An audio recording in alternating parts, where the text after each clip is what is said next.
All right, now let me show you something. Don't type anything, just watch. For the stack layout, I'm going to remove vertical options attribute. Let's run this application in Android and see what happens.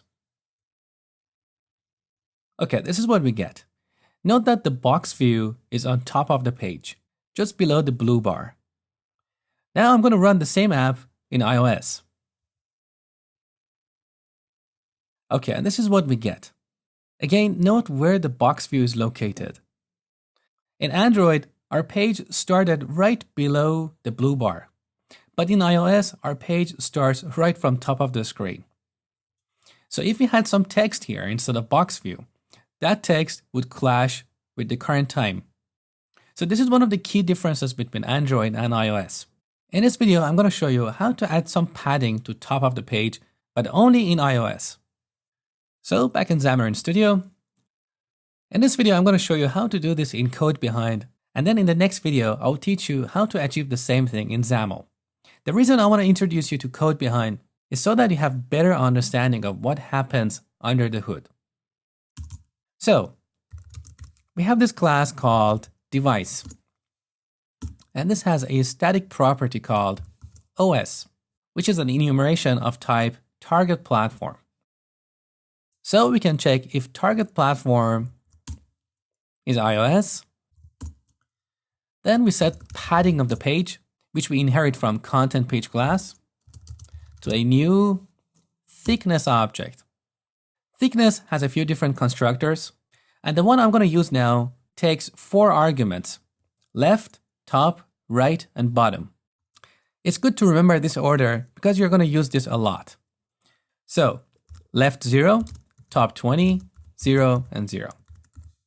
So with iOS, we always want to add 20 pixels on top of our page, so the content of the page does not clash with the standard bar on top of the screen. Now, even though this code is perfectly fine, let's just assume we want to have different paddings for Android and Windows. So if you want to use the same technique, we would end up writing code like this: else if device.os equals target platform.android, something like this. Now don't worry about these numbers, these are just arbitrary. Now I want to show you a cleaner way to write the exact same code. This device class has a method called onPlatform. And this method has 2 overloads. One that is generic, as you see here, and the other that takes actions. I'm going to start with the generic one because it's easier to understand. So we supply the generic parameter. In this case, I want different thickness objects for different platforms. So the generic parameter is thickness. Now we can supply different thickness objects for different platforms. And to make the code cleaner, we can use named parameters in C#. So iOS, new thickness,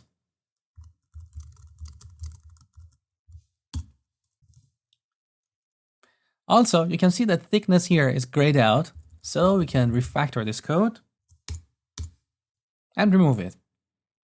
Now compare this code with what we wrote earlier.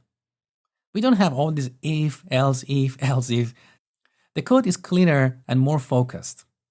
So internally, in this method onPlatform, we're actually going to have code like what you see on the top.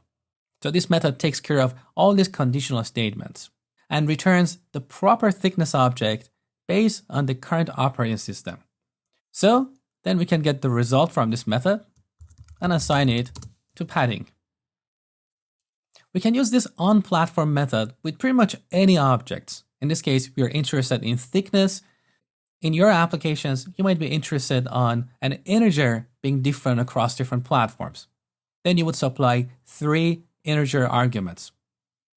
Now, as I explained earlier, this onPlatform method also has a non-generic overload. Let me show you how that one works. So device.onPlatform, I'm going to use the non-generic overload. You can see here we have 4 parameters, and they all are optional because they are set to null. So let's say I want to execute some code only on iOS. Then I can supply the name parameter here, iOS. And here I need to specify an action. So I'm going to use a Lambda expression for that, like this. Now, if you're not sure what this all means, you really need to watch my C# Advanced course because I've talked a lot about Lambda expressions and actions there. So here in this block, we can write the code that we want to be executed on iOS. For example, we can set padding to thickness object. This is another way to set the padding property. Also, for discussion's sake, let's say we want to have a different piece of code to be executed on Android. Then we set the name parameter, action, we use a Lambda expression, and here we write the Android specific code. So this is how we use device.onPlatform method, whether the generic overload or the non-generic one. Now, as I explained before, we aim to use XAML to define the visual appearance of our applications. So in the next lecture, I'm going to show you how to use onPlatform in XAML.